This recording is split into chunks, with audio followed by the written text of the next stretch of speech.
భక్తులతో ఉండాలి. అందరం ఉందామా వద్దా? అందరం ఉందా ఉన్నవాడు చేతులు ఎత్తండి ఒకసారి. ఇంకా బాబు కొంతమంది ఎత్తట్లేదు. అందరం ఉందామా వద్దా? ఇంకా కొంతమంది ఎత్తలేదు. ఉందాం. అందరం దైవానికి మేము లోబడి ఉన్నాము.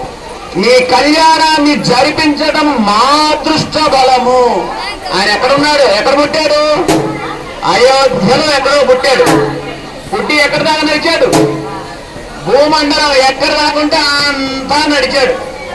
మొత్తం నాదే అని నిరూపణ చేస్తూ నడిచాడు. మరి అలాంటి ఆ రామచంద్రుడిని మన దరిశిలో ఉన్నటువంటి మన రామాలయంలో కళ్యాణం చేపించుకుంటున్నామంటే అది ఎవరి అనుగ్రహణ?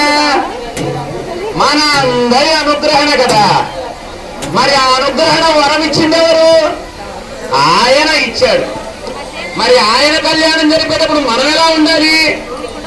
ఎంతో భక్తితో, శ్రద్ధతో, వినయముతో, మర్యాదలతో కలిసి ఆయన సేవను చేద్దాం.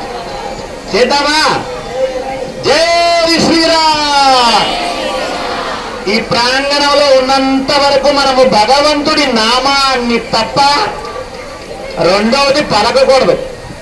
మేము మధ్య మధ్యలో ఖాళీ దొరికినప్పుడల్లా భగవంతుడి విషయాలు చెబుతూ ఉంటాం. భగవంతుడి గానాన్ని కూడా పలుకుదాం. అందరం అలా పలికే ప్రయత్నం చేస్తూ ముందుకు సాగుదాం. మరొక మారు జై శ్రీరామ్.